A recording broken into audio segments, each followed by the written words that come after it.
señor Duque de Medina Sidonia, señor presidente del Instituto de las Academias, Benito Valdés, vamos a comenzar el acto.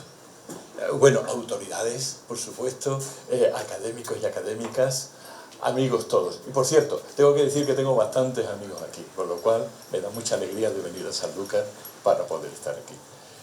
Y saludos también, por supuesto, a nuestra querida anfitriona Lilian Dalman. Bien, comenzamos el acto. Señor secretario de la Real Academia Provincial de Bellas Artes de Cádiz, tiene la palabra para leer el acta de constitución.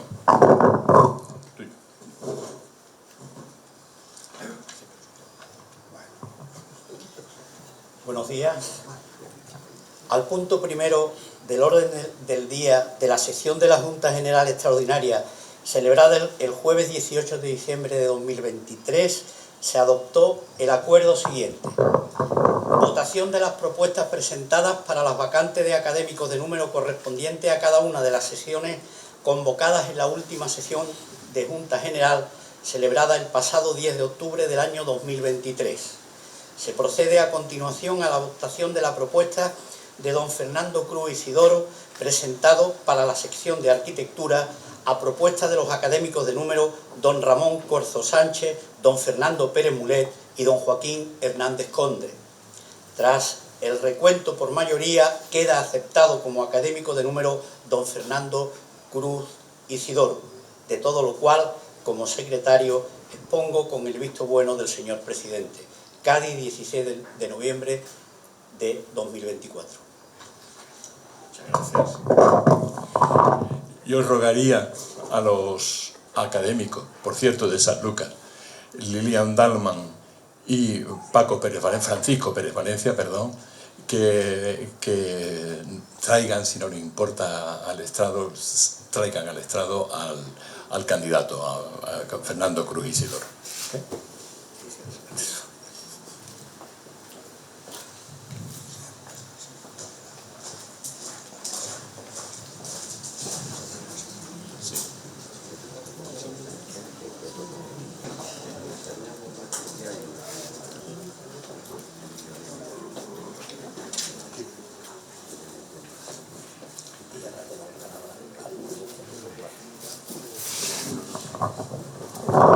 Ilustrísimo don Fernando Cruz Isidoro tiene la palabra.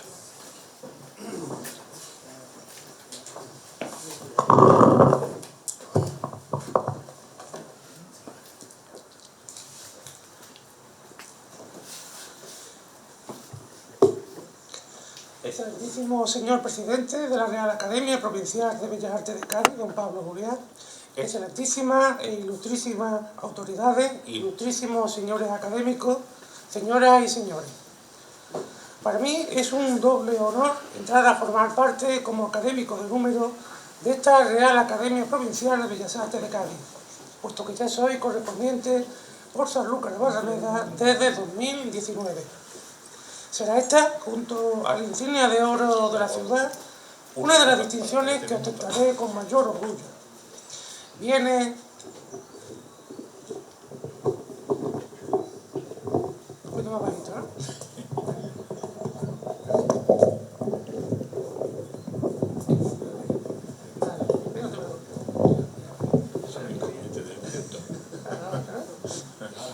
Sí.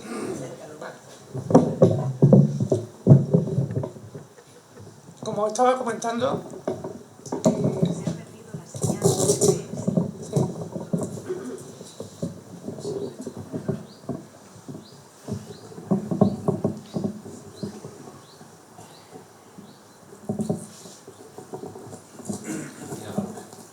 ¿me escucháis bien ahora? Sí. Bueno, pues para los que no me hayáis escuchado desde el principio, os comento que para mí es realmente un enorme honor volver a entrar, si es que se puede volver a entrar, como académico de esta Real Academia Provincial de Bellas Artes de Sanlúcar, porque yo ya lo era desde hace una serie de años, desde 2019, como académico correspondiente por Sanlúcar. Y para mí, junto a la insignia de oro de la ciudad, será una de las distinciones que con mayor orgullo voy a ostentar. viene a satisfacer, por lo tanto, junto a la reciente Cátedra de Historia del Arte de la Universidad de Sevilla, mi labor docente y de investigación de más de 3 décadas. Quiero, por tanto, que mis palabras vuelvan a ser de agradecimiento a los miembros de esta academia, que tuvieron a bien elegirme por unanimidad el pasado 18 de diciembre de 2023. Y como siempre, mi gratitud y amistad al ilustrísimo señor don Ramón Corso, mi compañero en el Departamento de Historia del Arte y de cuya mano, de nuevo, como mentor, me sumo a los numerarios de tan insigne y noble institución. Una corporación de ilustre y honorable pasado que hay que recordar fue fundada por el Estado bajo el alto patronazgo de la monarquía hispana en 1777, dirigida como academia un año más tarde. Desde esos momentos, delegada de la Real Academia de San Fernando de Madrid y asociada al Instituto de España, ha ejercido una eficaz defensa de la cultura de esta provincia, contribuyendo a la custodia y salvaguarda de sus obras de arte, hasta el punto de contribuir a la preservación del actual Cádiz histórico-artístico y ser el germen del actual Museo de Cádiz, donde se custodia no solo un patrimonio de esa ciudad, sino de toda la provincia. De ahí que pertenezca al Instituto de Reales Academias de Andalucía y a la Confederación Española de Centros de Estudios Locales del Consejo Superior de Investigaciones Científicas. Aquí se encuentra el punto de confluencia con mi labor, la investigación sobre el patrimonio artístico y arquitectónico de Andalucía Occidental. Quiero recordar en este día a mi ciudad natal, Sevilla, pero también a Sanlúcar de Barrameda, mi pasión, a la que me siento estrechamente ligado desde mi nacimiento. Ambas ciudades han marcado mi personalidad y han guiado, creo correctamente, mis pasos por la historia del arte. Ahora, mis lazos de obligación aumentan al sumarse la ciudad de Cádiz, a la que prometo contribuir con mi investigación al mejor conocimiento, divulgación y defensa de su patrimonio artístico. Seguiré la estela de mis nobles compañeros en esta academia, más concretamente de los historiadores del arte y de la arquitectura, a los que confío no defraudar con este nombramiento y a los que me sumaré y pido me guíen en esta nueva andadura. Ya tenemos algún proyecto en mente que espero se consolide.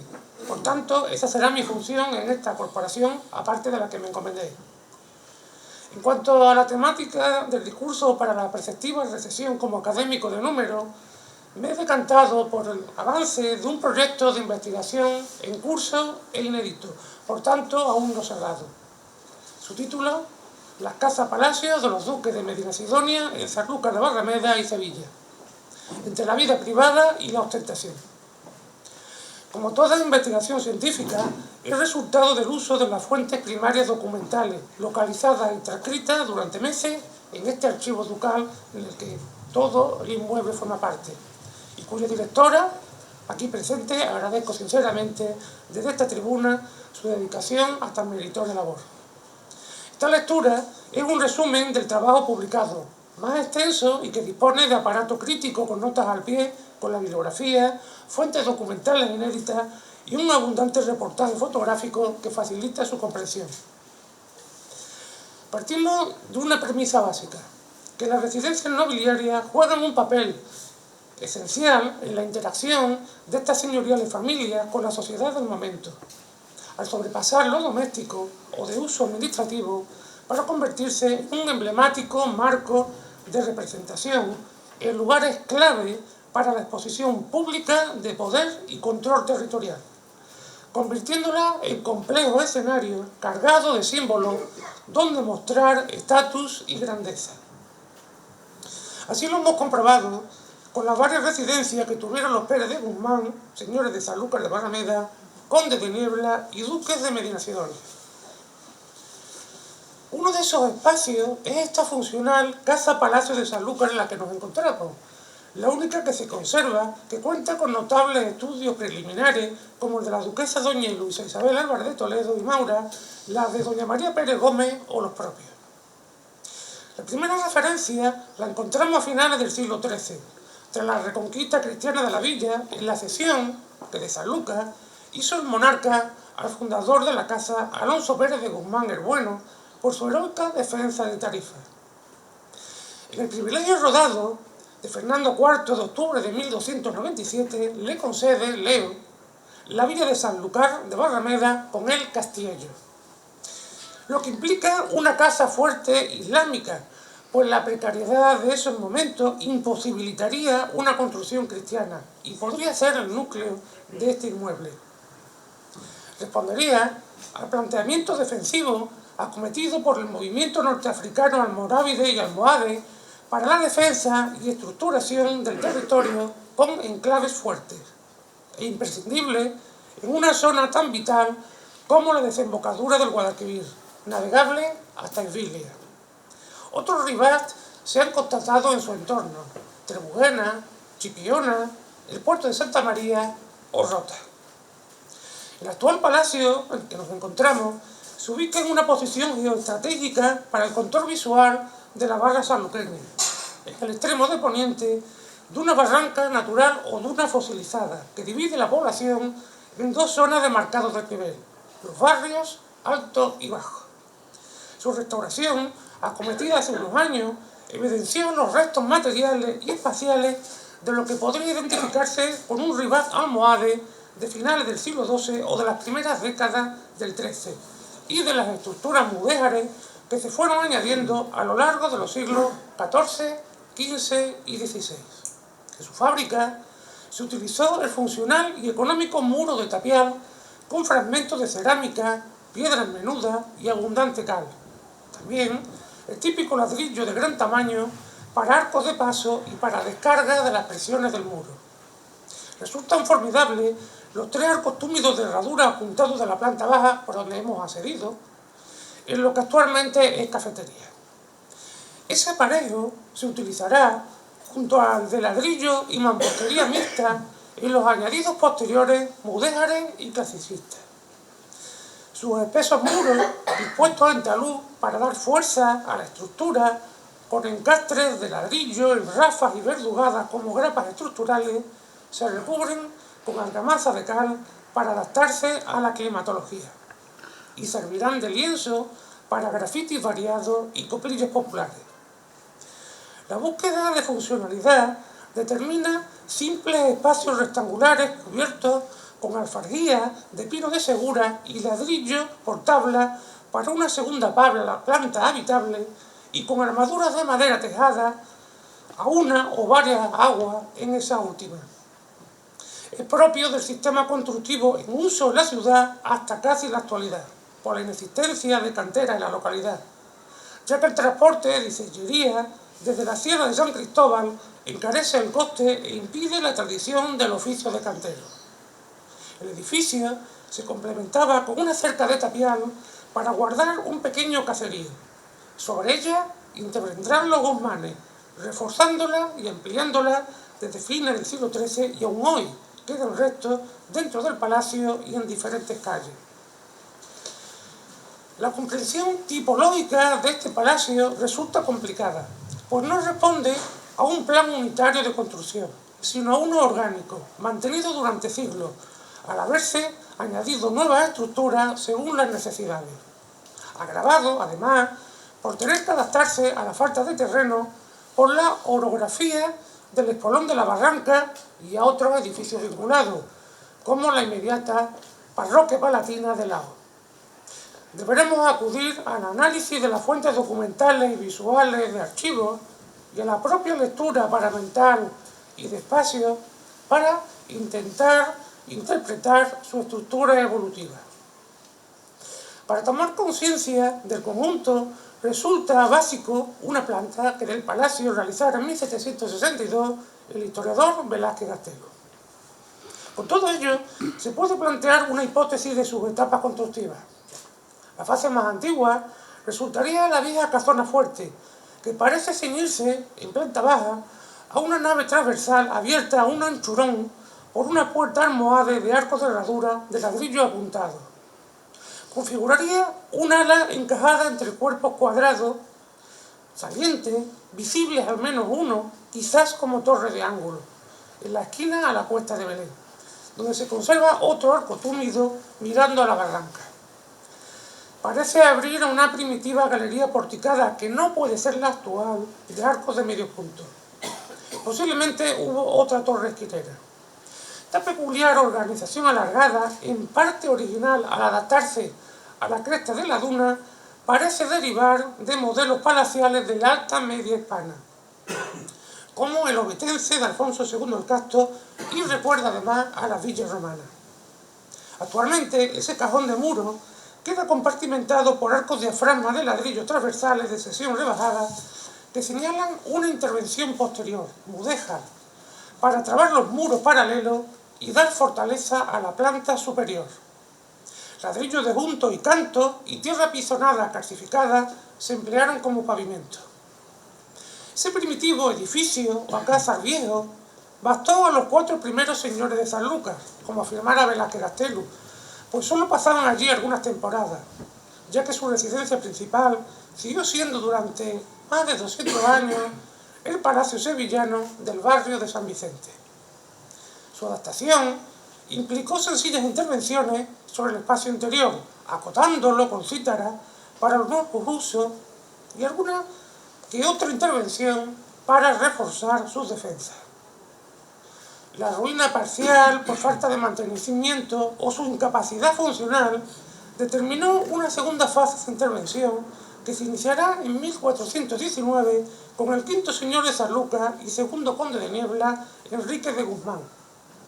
La necesidad de acoger la crecida corte de criados y bestias que la acompañaban en sus desplazamientos y la adaptación a uso administrativo expandió el edificio sobre uno de los extremos de la barranca, lindante por la muralla y la puerta de la mar.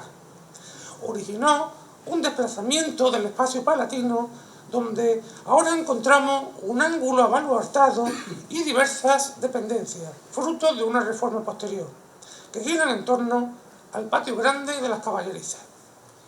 Velázquez Gastelu considera que esta fase pudo continuarla el segundo duque Enrique, que tuvo otras prioridades, como la construcción del Castillo de Santiago y las atarazanas y la renovación en profundidad de las fortalezas de sus otras villas. No se documentan nuevas intervenciones en el palacio hasta finales del siglo XV. En 1494, el tercer duque Enrique adquirió varias casas para proseguir su ampliación, algunas linderas y otras a los pies de la cuesta, para terraplenar la duna y crear un jardín privado, cerrando una calle que era accesible al vecindario. E intervino en el entorno de la parte baja del jardín y su muro de contención, las llamadas tiendas de las sierpes o covachas. Para la casa ducal resultaba imprescindible cuidar el entramado comercial que disponía en esta zona. El carácter público de su entorno lo evidencia el acuerdo del Cabildo Municipal de mayo de 1512 para, leo textualmente, allanar los barrancos que están muy malos debajo de las casas de palacio. Se acordó empedrar y construir polletes para anclar el desnivel del talud y asentar la ladera. Al hilo de esa intervención, hemos de destacar por su interés las llamadas covachas, una extraña fábrica construida al pie de la barranca como muro de contención del terraplén del palacio, sobre la que carga una parte del jardín. De planta rectangular, resulta una extraña y larga nave de mampostería abovedada de cañón, antaño acotada con cítara, para configurar 13 espacios para otras tantas tiendas o covachuelas. La documentación de la casa acredita cómo sirvieron de herrería para los duques entre 1520 y 1530, donde se reparaba y aprovisionaba la artillería y armada ducal, y que fueron arrendadas desde 1532 como tiendas a bretones, armeros y especieros. Para entonces, de las 13, 5 seguían siendo propiedad del duque y 8 del monasterio de Barrameda. Del conjunto sobresale su enigmática fachada de arenisca hacia la calle Bretones, antaño importante foco comercial, por su profuso y vigoroso entalle plástico mitológico emblemático. Sin estar documentada cronología ni autor, la historiografía tradicional la ha fijado como del segundo duque Enrique en el último tercio del siglo XV. Su estructura y ornato evidencian un avanzado estilo gótico hispano-flamenco, lo que parece señalar una fecha ligeramente posterior, los primeros años del XVI, y por tanto vinculada al tercer duque. Ese nuevo marco cronológico encaja por su emblemática marina y afinidades estilísticas con el arte manuelino portugués y el monasterio de los Jerónimos de Belén de Lisboa. se podría pensar en una cuadrilla de canteros conocedores de esa fábrica. Se desarrolla sobre una danza de 12 arcos apuntados, de los que se conservan 10, configurando un diseño cercano al de las portadas colaterales de la fachada de los pies de la Catedral de Sevilla y al marco de cantería del altar de Santa Cruz o de la Piedad de la misma, que debió ser trazado por el maestro mayor Juan Gil de Ontañón hacia 1515. Un autor y un año que podría marcar un punto de apoyo para fijar la cronología y el posible autor de la traza no comentado hasta el momento. Destaca una fascinante serie de seres metamorfoseados, las sierpes aladas de cola enroscada, de la mítica hazaña de Guzmán el Bueno, que venció al voraz reptil de Fez. Subsisten 9, de pie, y queda el hueco como testigo de una décima. Al parecer, se proyectó un balcón hacia el mar Océano, pues subsisten fragmentos de pilares a eje con la serpiente, para su elevación en forma de arcada y que asegurarían esos jarnes. Aquí tenemos el testigo material que revela la finalidad emblemática de las covachas. Una balconada para la exhibición del poder de los duques, señores de Sanlúcar. Una intervención capital sobre el palacio vendrá de la mano de Ana de Aragón y del que será su segundo esposo, el sexto duque Juan Alonso, al trasladar definitivamente la residencia de Sevilla a Sanlúcar en 1524, remodelando la vieja fábrica mudéjar apropiada para funciones menores administrativas, pero poco habitable para uso doméstico y de representación. Esa reforma, llevada a cabo entre 1520 y 1550, fue evidenciada por Velázquez Castelo. Debe responder a esa etapa la remodelación de la nave externa que mira a la barranca, de fábrica de ladrillo, abriendo al barrio bajo como una clasicista galería de 6 arcos que permite la exhibición pública de la familia y la visión y control de la ciudad. La planta del inmueble resulta orgánica, alargada e irregular por acomodarse al espolón de la duna. La falta de espacio impide la existencia de un patio interior que organice la vida doméstica, que por esos años hubiera sido claustrado en varios o en todo su frente con medios puntos sobre columnas de mármol, que era el recurso insignia del modelo renacentista. Por el contrario, las salas se suceden unas a otras sin jerarquía, pues se añaden dependencias o se maquillan las viejas con el nuevo ornato clasicista. Entre las mejoras emprendidas por Ana de Aragón destaca la renovación de la sala de las columnas del plizo noble, dotada en 1524 de una techumbre artesonada sobre grandes alfarjes y 4 columnas toscanas con zapatas de madera, un recurso más propio del sistema constructivo castellano de principios de siglo. En la década de 1530 se documentan constantes obras, como la construcción de los aposentos nuevos de la planta noble. Otra intervención destacada fue la de 1541, cuando el sexto duque adquiere unas casas en la calle de Bretones para completar el muro de contención del jardín, volcado a la barranca sobre terrazas superpuestas, la superior usada como paseo de ronda. En la intermedia encontramos el paseo jardinado de los Limones, con estanque y huerta con castaños y olivos, y un antepecho con barandal de hierro. Para diseñar y plantar el jardín, doña Ana y el sexto duque contrataron al jardinero Pedro de Coca en nómina desde 1545 y para el riego se acometió una costosa conducción subterránea. El jardín fue considerado, leo, la maravilla de estos contornos, por su vista, arboledas, plantas exquisitas y aromáticas, calles de naranjos y cipreses y por la variedad de fuentes y estatuas de mármol. Se arruinó en 1645 con la salida de Sanlúcar de la familia ducal. También en las décadas de 1540 y 1550 intervinieron sobre el inmueble hasta completar un ala perpendicular adosado a la zona que mira al barrio alto, incorporando el Hospital de Santa María de Gracia como guardarropa, mientras que el piso alto tuvo uso habitacional. Configura la actual planta en L. Otra intervención destacable fue la construcción de un pasadizo cubierto para alcanzar la parroquia y acceder a la tribuna ducal en 1540, que el pintor Cristóbal de Morales adornó con repostero con las armas ducales. Además, para dar un aspecto italianizante, se distribuyeron diversas columnas por varias salas. A esta etapa debe responder el ala este, que se adosa al núcleo mudéjar, inmediato donde estamos, con 5 galerías paralelas de escasa anchura sobre un muro de fondo que crean una sensación de indefinición espacial. Son 5 danzas de arco entre medios puntos y escarzanos. Reflejan fases diferentes, por lo que creemos debe vincularse a uso de almacenaje o habitacional por su enorme espacialidad. La contabilidad recoge que el octavo conde de Niebla, Juan Alonso, inició la construcción de un oratorio en 1555, que su viuda, Leonor Manrique de Sotomayor, una de las consortes más activas en materia de promoción artística, lo prosiguió y construyó entre 1556 y 1570. Según Velázquez Gastelu, lo abrió lo que permanece aún con el nombre de Patín y Posada de las Damas. Estos aposentos que no se conservan abrían a 2 galerías claustradas de un pequeño patio rectangular. Del conjunto, realizado en buena medida bajo la dirección del ingeniero militar napolitano Juan Pedro Libadote, entre 1574 y 1576, destaca donde estamos ahora mismo, la magistral Galería Este, abierta al jardín para enlazar con la parroquia, que como observáis es de indudable sabor italiano muy avanzado por su traza serliana. Además, por su calidad destacan los capiteles corintios de castañuela y las basas de garras de costilla. La ligereza del diseño que tenemos a nuestra derecha, a la mía, me recuerda a la galería del jardín del Castillo Palacio del Fontanar de Borno de los Enríquez de Rivera. A la par, la condesa acrecentó el mobiliario doméstico y continuó la obra para mejorar la habitabilidad del palacio, mientras que su hijo, el 7º duque Alonso, no descuidaba el entorno urbanístico de la barranca del palacio.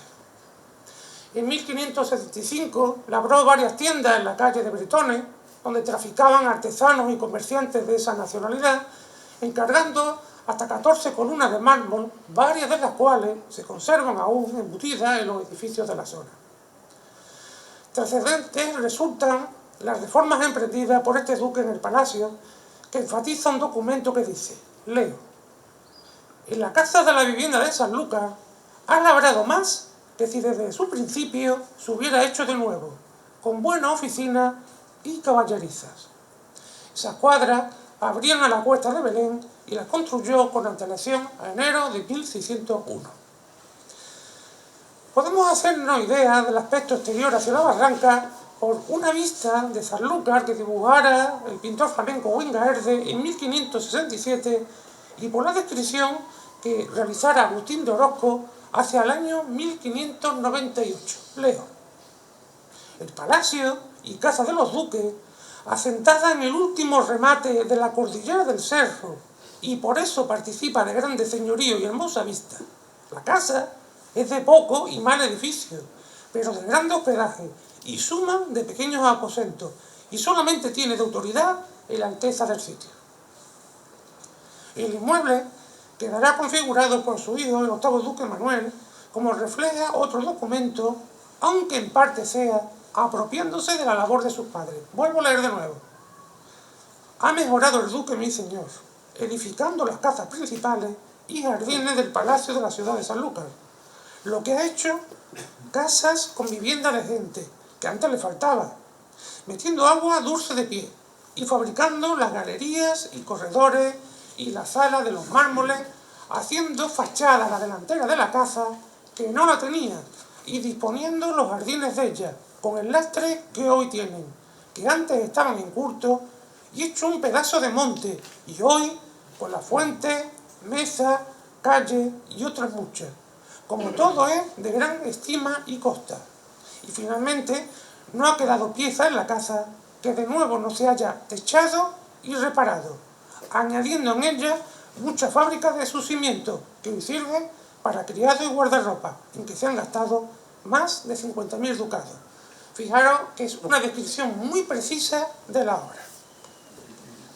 Algo que siempre me ha llamado la atención desde que era niño es la sencilla articulación de la fachada clasicista que hoy presenta este palacio en la Plaza Conde de Niebla, tras la reforma de hace unas décadas, que no refleja como eficaz emblema de representación el enorme poder y potencial económico alcanzado por los Pérez de Guzmán. Velázquez Gastelu aclara que se proyectó una fachada monumental para la fallida visita de Felipe III en 1619, pero que no se realizó, pues la que se conserva data de hacia 1750. Pérez Gómez encontró la clave al localizar en el Archivo Histórico de la Nobleza de Toledo ese proyecto de fachada. Se trata de un dibujo sobre papel que no queda vinculado a ningún documento de archivos, fechado en el primer tercio del siglo XVII. Se trata de un avanzado diseño tardomanierista basado en una vigorosa articulación de cuadratura, adscrito al arquitecto, ingeniero, militar sevillano Juan de Oviedo y de la Bandera, que trabajó para los duques en la iglesia sanluqueña del convento de la Merced y en el Palacio de Sevilla.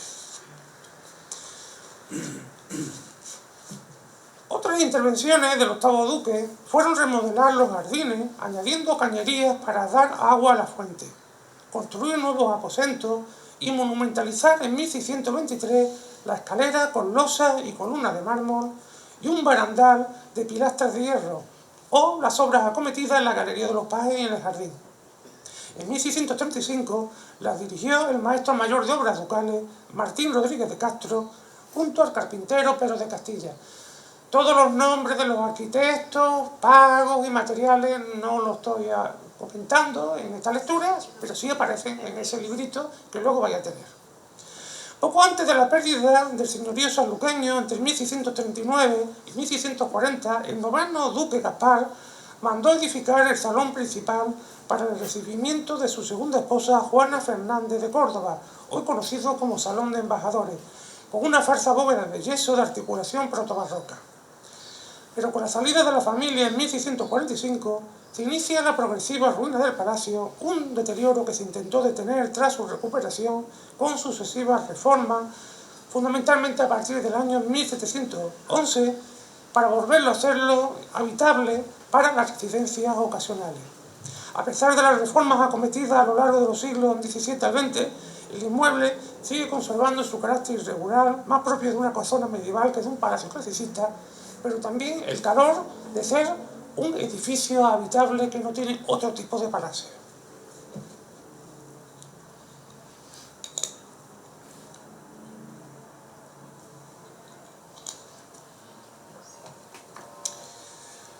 Pasemos ahora al Palacio de los Duques de Sevilla. Resulta muy poco estudiado y aún menos conocido el monumental y singular inmueble, hoy desaparecido, que se levantaba junto a la también desaparecida parroquia de San Miguel. Casi alcanzaba en su enorme tamaño a la parroquia de San Vicente Mártir. Configurado por varios inmuebles, se prolongaba con una enorme plaza delantera de su propiedad, que observamos en la Vista General de Sevilla de 1585 del milanés Brambilla, con la leyenda Plaza del Duque de Medina. La vista está dedicada al segundo conde de Olivares, Enrique de Guzmán, tío del séptimo duque, y se ha supuesto, fue dibujada por el ingeniero militar Cristóbal de Rojas, que también trabajó para el séptimo duque en San Lucas. La imagen del palacio sevillano se copió en grabados posteriores, como el de 1588 de George Brown y en el de 1600 de Florini. El espacio que ocupaba también la recoge el plano de Sevilla del asistente Pablo de Olavide de 1771 y el plano geométrico de Tomás López de 1788. Me permiten su contextualización urbanística. Ocupaba una gran manzana, delimitada al frente por esa plaza, por la izquierda con la calle de las Armas, actual Alfonso XII, y por la derecha con el desaparecido callejón de los Estudiantes. La descripción que realizara González de León hacia 1839 y 1844 es todo lo que queda de un inmueble engullido por la especulación urbanística. Serán las fuentes primarias del archivo ducal las que nos permitan conocer su proceso constructivo e interpretar su disposición interna, gracias a dos detallados planos. Uno es de 1752, realizado por Ignacio Moreno, maestro mayor de los Reales Alcázares sevillanos, en tiempo del 14º duque Pedro de Alcántara, y el otro, una copia anónima, con pequeñas variantes artísticas, de hacia 1756 o posterior. Un alzado de la fachada de 1844 permite su análisis. El origen del inmueble sevillano se encontraba en una vivienda almohade o mudéjar que era propiedad de la familia de María Alonso Coronel, esposa de Alonso Pérez de Guzmán el Bueno, fundadores del mayorazgo que recoge en su testamento de 1330. Disponía de huerta, lo que denota cierta extensión de terreno, pero el caserón fue expandiéndose por la suma de casas colindantes, con entrantes y salientes, sin lograr una organización unitaria. Fue el primer duque, Juan, quien reedificó el conjunto a mediados del siglo XV, incorporando inmuebles, y al poco configuró la plaza delantera que permitirá la visibilidad de la futura fachada monumental. La Casa Palacio tuvo un marcado perfil de plaza fuerte en la pugna con los duques de Arco por el control político de Sevilla entre 1458 y 1530. A lo largo del siglo XVI se buscó la homogeneización, con la funcionalidad, comodidad y representación requerida, pues hasta esos momentos el linaje de los Guzmán se consideraba sevillano y el inmueble era su seña de identidad.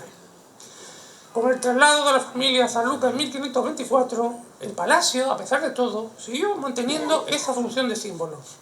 Por ello, se monumentalizó en el último cuarto de la centuria por la condesa Leonor y su hijo, el séptimo duque. El palacio sería admirado por Felipe II cuando entró triunfalmente a la ciudad en 1570, según Ortiz de Zúñiga. Se tiene constancia que desde 1597 el Cabildo Municipal de Sevilla celebraba fiestas de toros en su plaza, siempre con permiso de la Casa Ducal, y contó con una fuente pública surtida con muy abundante agua de la fuente del arzobispo, de bello diseño tardomanerista con un obelisco piramidal.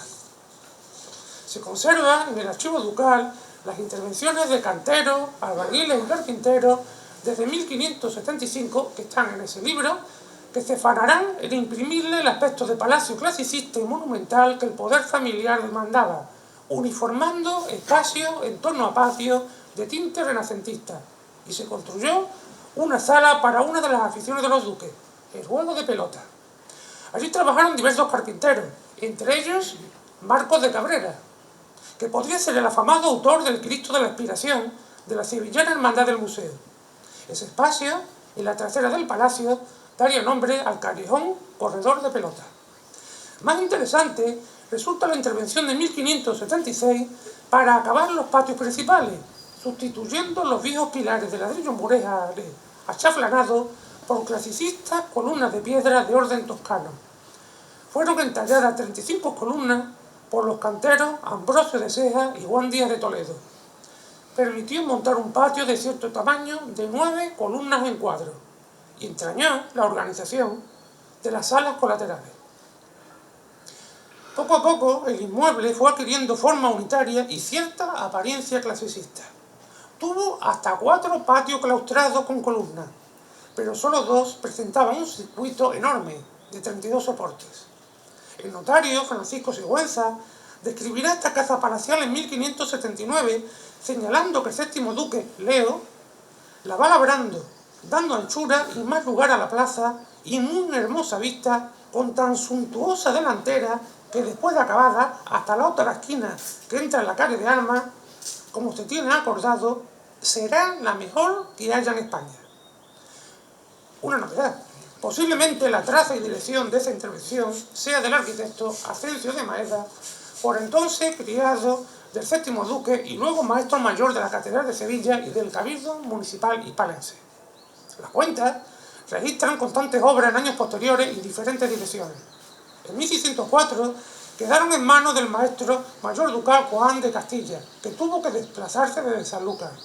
A esos momentos de principios del XVII debe responder el mayor esfuerzo constructivo del séptimo duque, una poderosa fachada manierista. La idea, regularizar la delantera de los inmuebles, no uno, varios. Abierta una plaza que servía de picadero de caballos y para ocasionales festejos de toros y cañas. Su patrocinio se recoge en un documento redactado a la hora de su muerte. En las casas principales de Sevilla labró toda la delantera con un muy grande cuarto. La fachada, marcadamente horizontal, rondaba los 100 metros y tenía 3 tramos. El primero, retraído, era de una casa accesoria alineada con la calle Armas, mientras que el central y en ángulo, y un tercero más avanzado y alargado, correspondían al palacio principal. Disponía de 2 plantas y un soterramiento para las caballerizas. El piso inferior se articulaba con pilastras y abrían 8 puertas y otras tantas ventanas, más otra puerta y ventana en la torre de ángulo. En el conjunto destacaba la portada principal de potente vano dintelado. Como no podía ser de otra manera, allí se disponía una targa con el escudo de los Guzmanes. Nuevas intervenciones tendrán lugar entre 1615 y 1633 por su hijo el octavo duque Manuel para darle habitabilidad y mejorar los espacios lúdicos. Pérez Gómez ha documentado que las obras llevadas a cabo para la frustrada visita real de Felipe III entre los meses de junio, julio y agosto fueron dirigidas por ese antearquitecto mencionado, Juan de Oviedo. Este maestro contaba con una amplia experiencia en remodelaciones palaciales bajo impronta manierista como la realizada en la Casa de Pilato de los duques de Alcalá. Con sus trazas se realizaron varias obras como unas cocheras en la zona esquinera al actual Alfonso XII.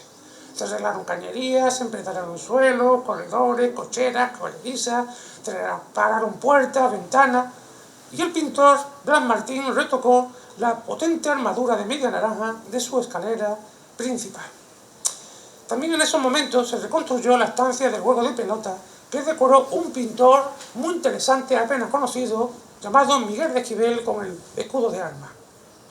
Los planos nos permiten conocer la distribución. Desde la portada principal se accedía a un zaguán o apeadero con altas columnas de medio punto, con arcos de medio punto, que le daban el aspecto de una doble nave para pesebre y una cochera. Desde allí podíamos seguir 2 recorridos. Quiero que os lo imaginéis mentalmente. El primero, al frente, conducía a uno de los pasillos perimetrales de un patio secundario claustrado con 6 soportes, presumiblemente pilares de ladrillo. Una parte servía como residencia al tesorero y al agente ducal. El otro recorrido llevaba desde el apeadero a la sala principal, paralela a la fachada a la que se abría con ventana. Finalmente cerraba el ángulo derecho una potente torre y su mirador abierto al colegio de San Hermenegildo y a la parroquia de San Miguel. Tras esta estancia se disponía el patio principal, claustrado y rectangular, con esas 32 columnas antes comentadas. Al centro, una fuente con alberca octogonal. Potente era la caja de la escalera, con escalones de mármol encarnado. Allí se ubicaba un elemento singular de forja de hierro, que es lo único que se conserva del inmueble, las rejas de la pendencia de la porfía que hemos visto cuando hemos entrado en este palacio. Quiero destacar el precioso jardín rectangular de la parte trasera, elevado, con parterre, con árboles frutales y flores, con diversas pilas, con un estanque. González de León lo consideró el mayor de Sevilla por su dimensión y profundidad, donde muchas veces ha nadado una barquilla para diversión de la familia. Es decir, fijaros el tamaño. Otra casa que formaba parte del inmueble, pero prácticamente independiente, se le adosaba a la izquierda del palacio principal. Era alargada, tras la puerta principal se abría un zaguán, accedía a la caballeriza, a diversas salas, y también disponía de un patio claustrado y de un estanque octogonal. Pero de nuevo, destaco su jardín trasero de crucero claustrado sobre 32 columnas, con arcos de medio punto que además soportaban terraza. Por lo tanto, era un jardín a doble altura, como el que podemos ver en una parte del palacio del rey Don Pedro del Alcázar de Sevilla. El oratorio de este palacio lo va a describir González de León como un gran templo, con un gran cañón o nave, con su crucero y media naranja. El poco uso de estos inmuebles determinó finalmente que la Casa Ducal los enajenase.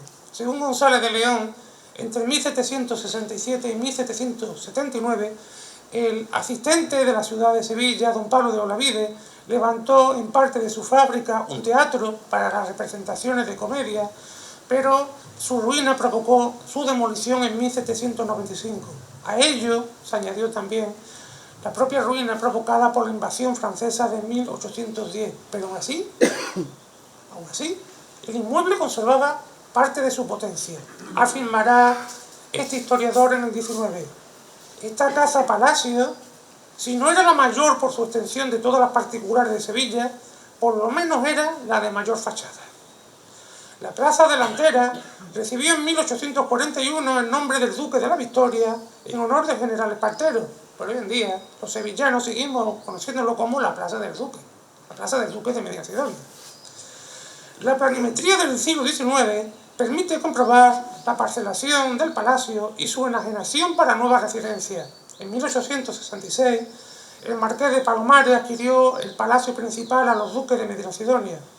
2 años después, y sobre parte del solar, construirá una casa historicista que en buena medida seguía la escala de lo anterior, al conservar muros, la organización en torno al patio, el jardín trasero, la fachada hacia la plaza, el torreón esquinero. En 1908 se le adosó también la desaparecida casa de Miguel Sánchez Dal, que había adaptado la zona central del viejo Palacio de los Guzmanes en torno a su segundo patio, conservando muros y la impronta de la portada original. Existe un amplio reportaje fotográfico del patio, la caja de la escalera, de las numerosas estancias, que refleja cómo se mantuvieron las estructuras básicas y salones del viejo palacio, pero con reformas de reacomodo y un abundante ornato que dificultan su lectura e interpretación. La casa fue derribada en los años 70 del siglo XX y la Plaza del Duque remodelada en 1924 y no se conserva absolutamente nada. Y ya para concluir, ateniéndome al tiempo de los 40 minutos, creo, me gustaría de nuevo agradecer a los compañeros de esta Real Academia Provincial de Bellas Artes de Cádiz la confianza puesta en mi persona y a todos vosotros, amigos, compañeros de mi departamento, antiguos alumnos que me habéis acompañado. Muchas gracias por vuestra atención. He dicho.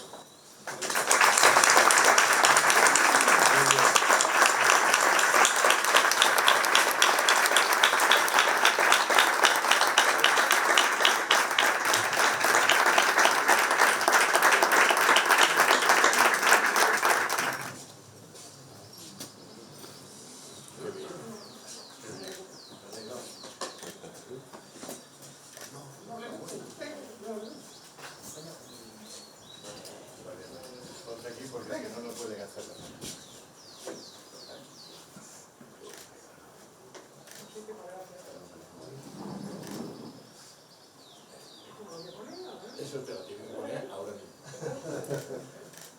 No me quito esta porque la... No puedes. Esa no puede. Porque la marcha no se puede.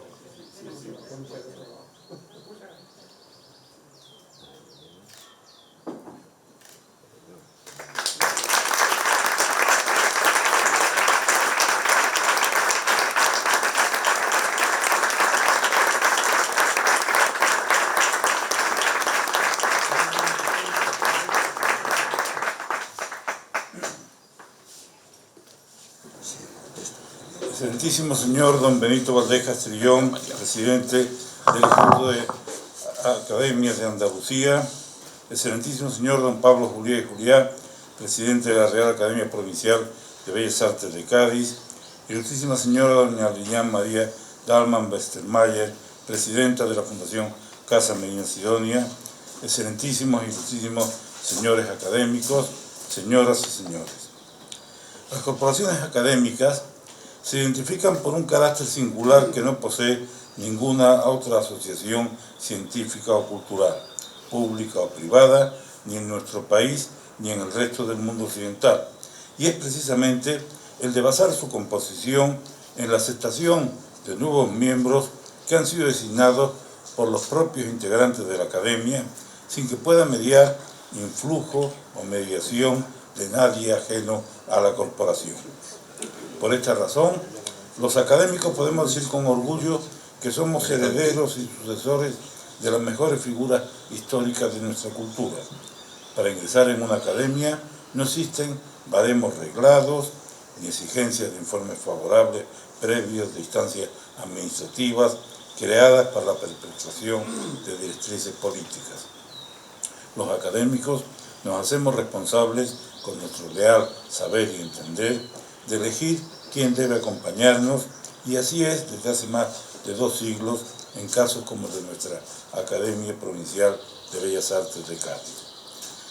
De acuerdo con esta dinámica y con los nuevos estatutos que fueron aprobados el pasado día 23 de julio, esta academia, que viene empeñándose en los últimos años en superar los problemas de conservación de nuestra sede histórica y la escasez de los recursos presupuestarios, celebra hoy sesión pública y solemne para recibir a un nuevo numerario que pasará a integrarse como particular en la sección de arquitectura y ocupará por primera vez el sillón número 34, que ha sido creado precisamente por estos nuevos estatutos.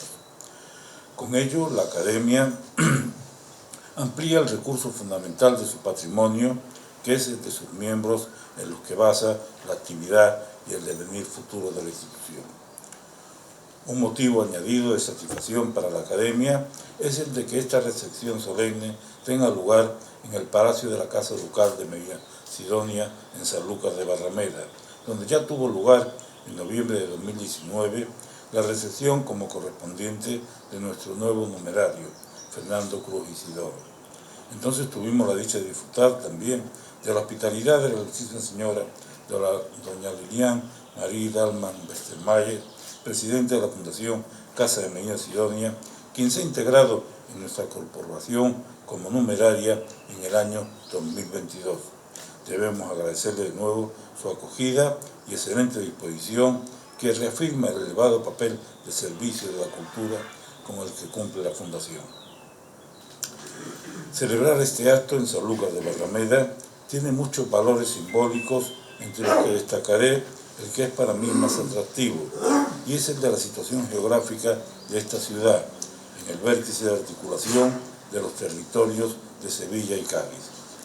Soy sevillano de cuna y gaditano de devoción, por lo que comparto y entiendo plenamente la definición del poeta marismeño Fernando Villalón. El mundo se divide en dos partes, Sevilla y Cádiz. Pues bien, Sanlúcar de Barrameda es la charnela que sirve de quicio a este mundo irrepetible. De aquí salió el tercer viaje de Colón, el que sirvió efectivamente para el desembarco en el continente americano entre las dos expediciones colombinas que salieron de Cádiz, y fue este también el punto de partida para la primera circunnavegación. Cuando la debilidad política del imperio llevó a temer la disgregación de Andalucía, el duque de Medina Sidonia fue acusado de promover la conspiración. Ya se encargó la 21ª duquesa, la apreciada Luisa Isabel Álvarez de Toledo, a quien tanto debemos todos los historiadores, de aclarar que la intervención del duque fue tergiversada por el condeduque de Olivares, pero la consecuencia que tuvo en la supresión del señorío de los Pérez de Guzmán sobre Sanlúcar de Barrameda y su incorporación al dominio de la corona, nos demuestra que fue en esta villa y en el palacio en el que hoy nos encontramos donde se temió que fuera a fijarse la capitalidad de una Andalucía independiente. Pues bien, en esta capital de Andalucía, que despide en sus playas al Guadalquivir y es también puerta del Atlántico, es donde ha desarrollado su labor más fructífera y apasionada nuestro nuevo académico Fernando Cruz Isidoro. Soy compañero de Fernando Cruz en el Departamento de Historia del Arte de la Universidad de Sevilla desde 1996. Debo aclarar que aunque llegamos al departamento el mismo curso y hemos sido compañeros durante 25 años, yo llegué con 8 trienios de servicios previos en otros puestos profesionales y he agotado ya mi vida docente, mientras que Fernando se incorporó como un joven licenciado que está ahora en la plenitud de su vida profesional, en la que ha alcanzado hace menos de 2 meses la categoría de catedrático de universidad. Durante estos 5 lustros hemos mantenido nuestros despachos como vecinos, colocados a uno y otro lado del mismo pasillo, lo que nos ha permitido saludarnos a diario. Fernando siempre ha tenido informaciones que contarme y una noticia frecuente de su actividad ha sido la de ofrecerme una nueva publicación, entre las que se deben destacar más de una docena de libros dedicados a temas artísticos sanluqueños. Sanlúcar de Barrameda es una ciudad rica en bibliografía histórica, pero carecía del análisis de los enfoques de la moderna historia del arte proporciona a los monumentos, en los que se unen y coordinan los datos documentales con los del análisis formal y estético de las obras y con los de síntesis conceptual de las gentes que dieron lugar a esas obras y calentaron la prodigiosa vida de una ciudad singular. Puede citarse como acertada síntesis de muchos de sus trabajos anteriores y posteriores la monografía titulada El patronazgo y la corte artística de los Pérez de Guzmán en la Sanlúcar de los siglos XVI y XVII, que se publicó en 2017 en la revista España, pero no es este su trabajo más extenso y estimado.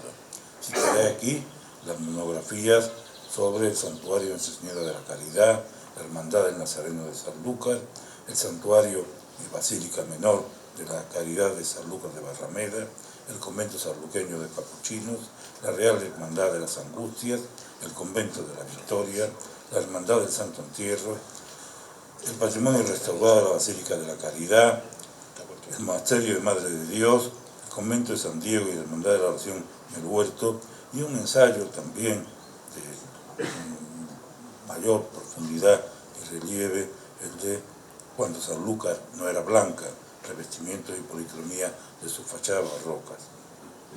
El enfoque de la mayoría de estas obras concede un espacio preferente a los estudios de arquitectura, en los que nuestro recipiendario es un notable especialista, como lo demuestran sus estudios monográficos dedicados al arquitecto sevillano Pedro Sánchez de Falconete, a los maestros mayores de la Catedral de Sevilla y del Consejo Hispalense, a Andrés van der Vira, a la Capilla San José de Sevilla o al arquitecto Miguel de Zumárraga.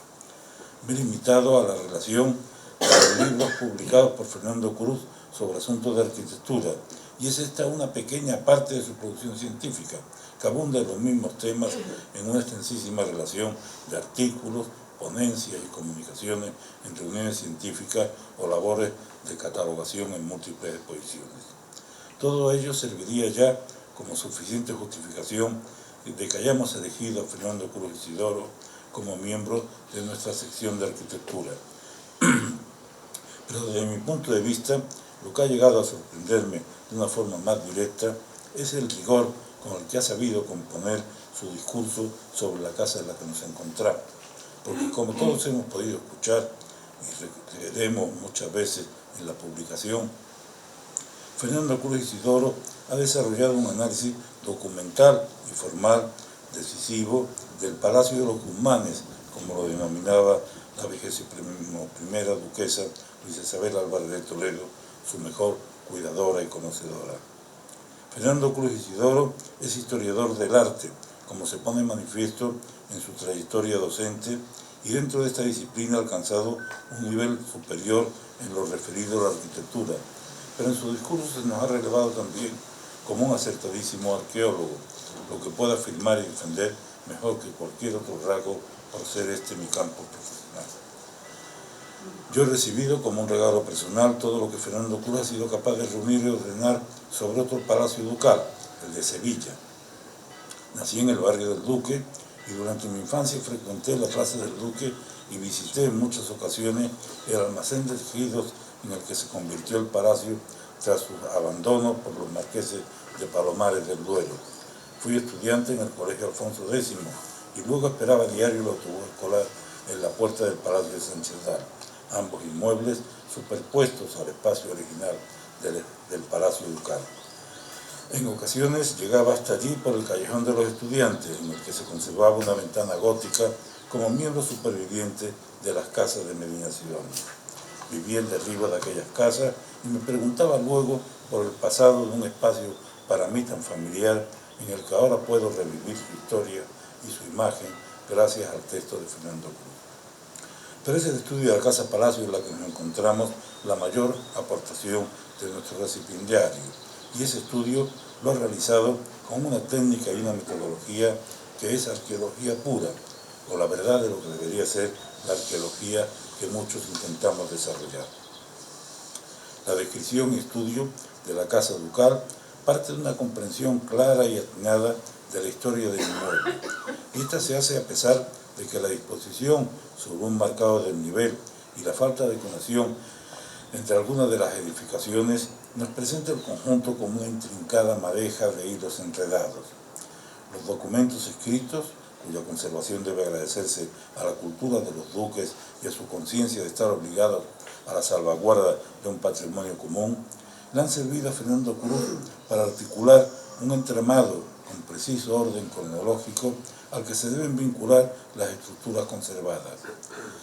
Ya desde la observación con la que se establece la primera fase de la historia del monumento, se fija esta estructura y metodología arqueológica. Se parte del privilegio rodado de Fernando IV, que en 1297 cedió a Guzmán el Bueno el señorío de Sanlúcar con el Castillo. Luego se describen las estructuras que responden por técnicas y materiales a lo que puede ser obra islámica, y de ahí se deduce con acertadas denominaciones de materiales y fábricas lo que podría corresponder a ese primitivo castillo. Un análisis impecable, con paralelos de bibliografía, como todos los que a continuación sirven para dar coherencia a esta extraordinaria historia de un edificio privilegiado. Necesitamos en la universidad muchos catedráticos de historia del arte con el rigor y la capacidad de trabajo de Fernando Cruz Isidoro, pero podríamos pedirle ya un alto, un cambio en su tarea, que sé que no va a aceptar, aunque podría tenerla en cuenta. Nuestro recipiendario acaba de conseguir la meta universitaria que le mantenía en tensión desde hace años. Ya es catedrático, y no un simple catedrático como podemos haber sido otros, sino un catedrático director de muchas tesis doctorales, formador de muchos discípulos y director del grupo de investigación más activo de nuestro departamento, a pesar de que sus paisanos y amigos sanluqueños puedan creer, al conocer su actividad en esta ciudad, que está aquí su único lugar de trabajo, lo que ya sería bastante. Ahora volcamos sobre Fernando Cruz una nueva carga profesional. Como miembro de número de la Real Academia Provincial de Bellas Artes de Cádiz, se obliga a tener también una presencia muy activa en nuestra academia, a seguir siendo un potente lazo de unión entre la academia y esta ciudad de Sanlúcar de Barrameda, con la que ya estamos unidos a través de Lilian Dalma y de Francisco Pérez Valencia, y a potenciar los estudios de historia de la arquitectura en Cádiz. Celebro que el futuro de la academia recaiga en manos de jóvenes y grandes investigadores como Fernando Cruz Isidoro. Muy bien.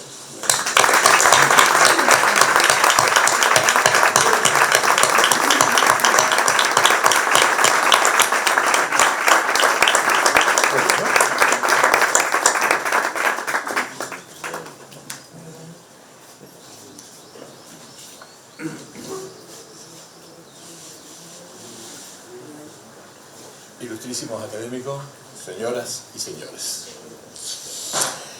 Ay, Lilian Dalman, te agradecemos la acogida que nos ha hecho en tu casa, que es todo un monumento histórico. No me gusta utilizar el plural, pero permíteme que en esta ocasión lo utilizaré, porque es plural el sentimiento que tenemos todos los académicos, que lo tenemos contigo por dejarnos participar en esta esquina tan especial de la historia, en donde no solo por la belleza, que es indudable, sino por lo que, en fin, las estancias, las piedras, las diferentes épocas, los quiños, el jardín, todo esto de alguna manera nos hace estar muy contentos de que nos haya cedido esta casa. Recuerdo con especial cariño, tú te recordarás, y perdona que te tutee, cuando al principio de los años 80, Isabel Álvarez de Toledo, la duquesa, y tú me enseñasteis legajos de la historia de España que cuestionaban, y cuestionaban muy bien, con fehacientes documentos históricos, mucho de lo que yo había estudiado en la carrera y que di por bueno en mi licenciatura de Historia Moderna y Contemporánea.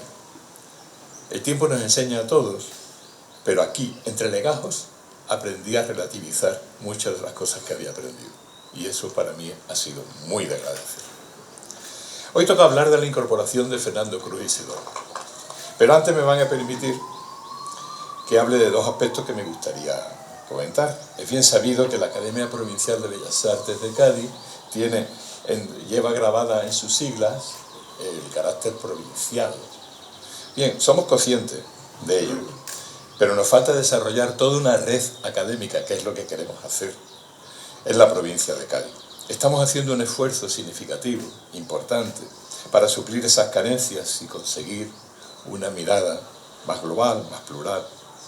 En los últimos tiempos, la incorporación de académicos como Lilian Dalman, como Paco Pérez Valencia, como Javier Ruibal, como Velázquez Castelu, que son gente muy significativa y muy importante para la provincia, para la ciudad de Cádiz y para España. Entre otros, ya te encuentras tú con nosotros. Subrayado el carácter provincial, me gustaría que acuñáramos un concepto que otro sanluqueño de pro, Paco Pérez Valencia, recientemente incorporado, nos inspiró. Tenemos la fuerza de una marca histórica, de más de 2 siglos, que puede generar una red de apoyo de información, de estudios académicos útiles para la sociedad en la que vivimos, porque nos sitúan con los pies en el suelo de nuestro propio entorno. El acto de hoy demuestra que es posible crear esa red de conocimientos, claro que sí, que traslademos a la sociedad, que puede contar con nosotros, con la Real Academia de Bellas Artes de Cádiz. Quiero agradecerle al académico, al ilustrísimo señor don Fernando Cruz Isidoro, la visión que nos ha aportado. Nos ha dado las radiografías de diferentes épocas y fotografías de varios momentos trascendentes de la historia. Cito este párrafo de su intervención, que es una auténtica declaración de cómo el poder se constituye, se asienta y se propaga. Leo: un papel esencial en la interacción de estas señoriales familias con la sociedad del momento, al sobrepasar lo doméstico como amable espacio donde residir o de uso administrativo para convertirse en un emblemático marco de representación de lugares clave para la exposición pública de poder y control territorial, convirtiéndolas en complejos escenarios cargados de símbolos donde mostrar estatus y grandeza.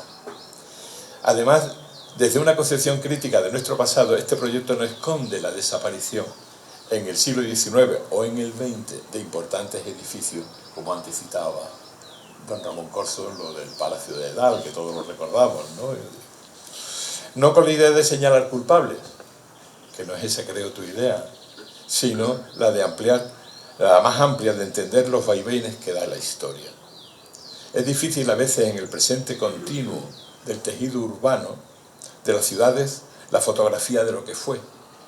Por eso, entre otras cosas, un trabajo como el que ha desarrollado Fernando Cruz Isidoro es un trabajo que aporta una buena base de investigación por el método empleado para radiografiar el método, la historia.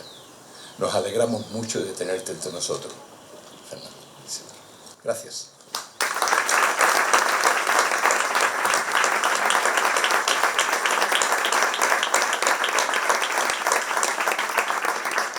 Cerrará el acto el presidente del Instituto de la Academia, don Benito Valdés.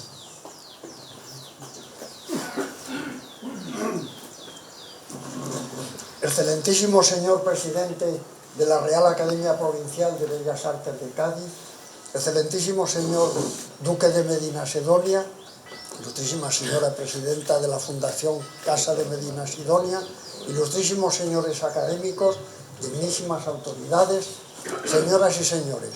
Unas palabras muy breves, porque como nos ha dicho don Pablo, mi misión es simplemente cerrar el acto, pero les recordaré previamente que el Instituto de Academias de Andalucía está formado por las 28 academias y reales academias que tienen su sede en nuestra comunidad autónoma. El conjunto de nuestras academias cubre todas las áreas del saber en ciencias, artes y letras. 4 de ellas son de Bellas Artes, las 4 reales, de Sevilla, Granada, Cádiz y Málaga. El acto más solemne que se celebra en nuestras academias es la incorporación de un nuevo académico. En su conjunto, a nuestra academia pertenecen más de 950 académicos numerarios, varios centenares de académicos correspondientes y varias decenas de académicos de honor. El acto que hoy nos ha reunido en este magnífico marco, el Palacio de los Duques de Medina Sidonia, ha consistido en la reincorporación de un nuevo académico a la Real Academia de Bellas Artes de Cádiz.